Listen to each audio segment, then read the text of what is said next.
വൈത്തിരിന്ന് വീട്ടിലേക്ക് പോകുന്ന വഴിയാണ്. ബൈക്ക് എടുത്തിട്ടായിരുന്നു വീട്ടിൽ നിന്ന് ഇറങ്ങിയത്. നല്ല മഴയാണ്.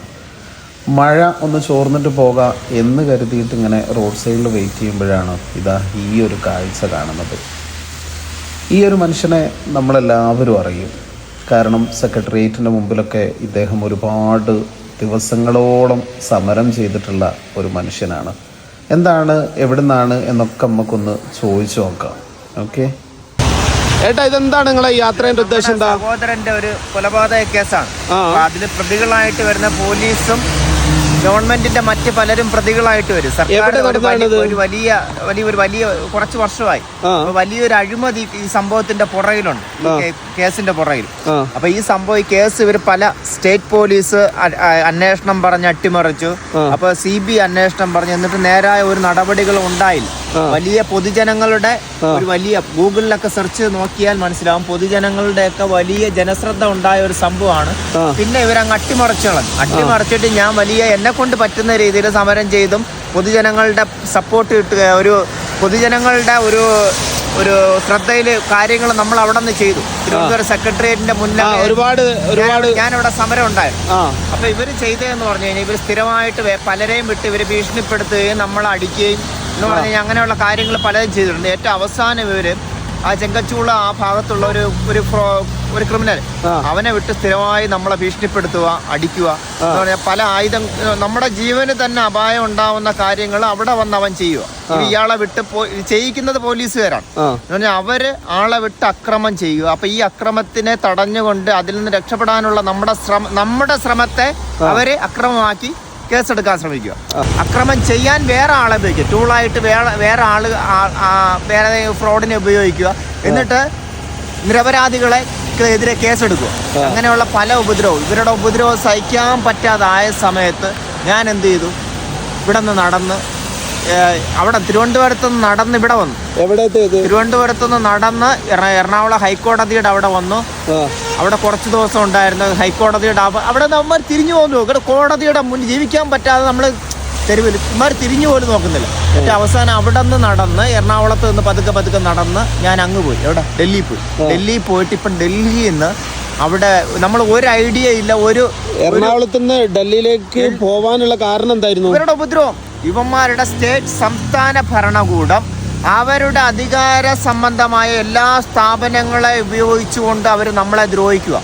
ഭരണകൂട മാഫിയ സംഘം, രാഷ്ട്രീയമായ ബന്ധത്തിന്റെ അടിസ്ഥാനത്തിലുള്ള വെള്ള ഇട്ടവനും കാക്കി ഇട്ടവനും എല്ലാവണവും കൂടി, കോടതി ഇരിക്കുന്നവന്മാരുൾപ്പെടെ ഇവന്മാരെല്ലാവണവും കൂടി ചേർന്ന് മനുഷ്യരെ നമ്മളെ ജീവിക്കാൻ പറ്റാത്ത സാഹചര്യത്തില് ഞാൻ ഇവിടെ നിന്ന് നടന്ന് ഡൽഹി വരെ പോയിട്ട് എന്താ ചെയ്തത്? ഡൽഹി പോയിട്ട് നമ്മൾ ആരെങ്കിലും ലീഗലായിട്ട് മൂവ് ചെയ്യണോ, ഇത്രയും മറ്റാരെങ്കിലും നമ്മളെ കേന്ദ്ര ഗവൺമെന്റിന്റെ ആരെങ്കിലും ഭരണത്തിലിരിക്കുന്ന ആരെങ്കിലും കാണാനോ? ഇല്ല. അവിടെ നമ്മള് ഡൽഹി പോയി ഇവിടെ നിന്ന് പോകുന്ന സമയത്ത് അവിടെ നമ്മൾ അങ്ങനെ ഇപ്പൊ ഡൽഹിയിൽ നമ്മൾ നടന്നു പോകുന്നതുകൊണ്ടോ ട്രെയിനിൽ പോകുന്നതുകൊണ്ടൊന്നും വലിയ കാര്യമൊന്നുമില്ല. ഏകദേശം അരമണിക്കൂറോളം ഈ മനുഷ്യൻ അദ്ദേഹത്തിൻ്റെ വേദനകളും യാതനകളൊക്കെ ഞാനുമായി പങ്കുവച്ചു. അദ്ദേഹത്തിൻ്റെ മുഖത്ത് നിന്ന് വായിച്ചെടുക്കാമായിരുന്നു നീതി ലഭിക്കാനുള്ള നെട്ടോട്ടമാണ് എന്ന്. അദ്ദേഹത്തെ നമ്മൾ കുറച്ച് നാളുകൾക്ക് മുമ്പ്, മാസങ്ങൾക്ക് മുമ്പ് സെക്രട്ടേറിയറ്റിൻ്റെ മുമ്പിൽ സമരം നടത്തുന്നതും അതുപോലെ തന്നെ എറണാകുളം ഹൈക്കോടതിയുടെ മുമ്പിൽ സമരം നടത്തുന്നതൊക്കെ നമ്മൾ കണ്ടിട്ടുണ്ട്. പക്ഷേ ഇദ്ദേഹം ഡൽഹിയിലേക്കൊന്നും യാത്ര ചെയ്തത് ആയിട്ട് അറിവില്ല. അങ്ങനെ ഡൽഹിയിൽ പോയി അദ്ദേഹത്തിൻ്റെ കാര്യങ്ങളൊന്നും സാധിക്കാത്ത രീതിയിൽ അദ്ദേഹം വീണ്ടും കർണാടക വഴി, വയനാട് വഴി, കോഴിക്കോട് വഴി വീണ്ടും അദ്ദേഹം തിരുവനന്തപുരത്തേക്ക് തന്നെ പോവുകയാണ്. ആ യാത്രയിലാണ് ഞാൻ ഈ മനുഷ്യനെ കാണുന്നത്. പറഞ്ഞ കാര്യങ്ങളിലൊക്കെ എത്രത്തോളം സത്യമുണ്ട് എന്നൊന്നും അറിയില്ല. പക്ഷേ ഇദ്ദേഹം ഒരു വലിയ റിസ്ക്കാണ് ഇദ്ദേഹം എടുത്തിട്ടുള്ളത്. ഞാൻ അദ്ദേഹത്തിൻ്റെ ഈ ദൗത്യത്തെ വില കുറച്ച് കാണുകയല്ല. നടന്നുകൊണ്ട് ഡൽഹിയിൽ പോയി, അതും മലയാളത്തിലും എഴുതിയ പ്ലക്കാർഡുകളും കാര്യങ്ങളൊക്കെ ആയിട്ടാണ് അദ്ദേഹം ഡൽഹിയിൽ പോയത്. അതുകൊണ്ട് തന്നെ അദ്ദേഹത്തിന് വേണ്ട രീതിയിൽ അവിടെ അദ്ദേഹത്തിൻ്റെ ആവശ്യം ഭരണസിരാ കേന്ദ്രങ്ങളിൽ ഉന്നയിക്കാൻ കഴിഞ്ഞിട്ടില്ല എന്ന് തന്നെയാണ് അദ്ദേഹം പറയുന്നത്. മാത്രവുമല്ല, എത്രത്തോളം ഇദ്ദേഹം പറയുന്ന കാര്യങ്ങളിൽ സത്യമുണ്ട്, ന്യായമുണ്ട് എന്നൊന്നും നമുക്കറിയില്ല. എന്നിരുന്നാലും ഇദ്ദേഹം ഒരു യാത്രികൻ എന്ന രീതിയിൽ അതും കിലോമീറ്ററുകളോളം താണ്ടി രാജ്യ തലസ്ഥാനത്തെത്തി തിരിച്ചു വരുന്ന ഒരു മനുഷ്യൻ എന്ന രീതിയിൽ അദ്ദേഹത്തെ ഒന്ന് പരിചയപ്പെടുക എന്നുള്ളതായിരുന്നു ഉദ്ദേശം. അദ്ദേഹം ഏകദേശം അരമണിക്കൂറിൽ കൂടുതൽ എന്നോട് സംസാരിച്ചിട്ടുണ്ട്. അദ്ദേഹത്തിൻ്റെ സഹോദരൻ്റെ മരണത്തെക്കുറിച്ചിട്ട് അദ്ദേഹം മനസ്സിലാക്കിയിട്ടുള്ള പല കാര്യങ്ങളും. സത്യമെന്താണ് എന്നൊന്നും അറിയുന്നില്ല.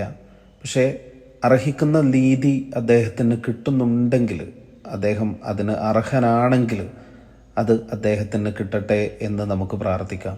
അദ്ദേഹത്തിൻ്റെ പ്രശ്നങ്ങളും പ്രയാസങ്ങളും ഒന്നുമല്ല ഞാൻ ഈ വീഡിയോയിലൂടെ നിങ്ങളുടെ മുമ്പിൽ കാണിച്ചത്. അദ്ദേഹം യാത്ര ചെയ്ത് ഇത്രത്തോളം അദ്ദേഹം തിരിച്ച് ഡൽഹിയിൽ നിന്ന് തിരിച്ച് വയനാട്ടിലൂടെ പോകുമ്പോൾ ഒന്ന് പരിചയപ്പെടുക എന്നുള്ളത് മാത്രമായിരുന്നു ലക്ഷ്യം.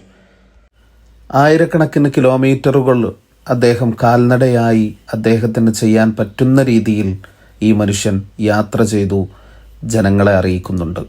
അർഹിക്കുന്ന നീതിയാണെങ്കിൽ അദ്ദേഹത്തിന് അത് കിട്ടട്ടെ. കാരണം അദ്ദേഹം ഒരു മലയാളി എന്നതിൻ്റെ അപ്പുറത്തേക്ക് സ്വന്തം സഹോദരൻ്റെ മരണത്തിലുള്ള ദുരൂഹതയാണ് അദ്ദേഹം ഇവിടെ ഉന്നയിക്കുന്നത്. ചില സംസ്ഥാനത്തൂടെ കടന്നു പോകുമ്പോൾ മോശപ്പെട്ട അനുഭവങ്ങൾ, അദ്ദേഹം പട്ടിണി കിടന്ന കാര്യങ്ങൾ എല്ലാം നമ്മളോട് വിശദീകരിക്കുന്നുണ്ട്. ചില സ്ഥലങ്ങളിൽ റോഡ് സൈഡിൽ ഓപ്പണായി കിടക്കേണ്ടി വന്നിട്ടുണ്ട്. ബസ് സ്റ്റാൻഡുകൾ, റെയിൽവേ സ്റ്റേഷൻ്റെ അടുത്ത്, അതുപോലെ തന്നെ അങ്ങനെ ഒരുപാട് സ്ഥലത്താണ് അദ്ദേഹം അന്തി ഉറങ്ങിയത്. ഒരു കുപ്പി വെള്ളവും അത്യാവശ്യം മുഷിഞ്ഞതായിട്ടുള്ള ഒരു ഡ്രസ്സും പിന്നെ ഇതാ ഈ റിക്ഷയുമാണ് കൂട്ടിനുള്ളത്. ഇന്നല്ലെങ്കിൽ നാളെ മലബാർ വഴി ഇദ്ദേഹം കടന്നു പോകുന്നത് നിങ്ങൾക്ക് കാണാം.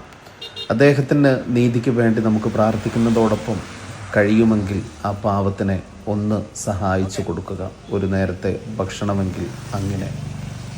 പുറത്തും മുൻപിലുമെല്ലാമായി പ്ലക്കാർഡ് ഏന്തി അദ്ദേഹം മാഞ്ഞു പോകുന്നത് വരെ ഒരു യാത്രികൻ എന്ന രീതിയിൽ ഞാൻ അദ്ദേഹത്തെ നോക്കി നിന്നു. പാവം മനുഷ്യൻ. ഒരിക്കൽ കൂടി പറയാം, അർഹിക്കുന്നത് നീതിയാണെങ്കിൽ അത് ലഭിക്കട്ടെ എന്ന്.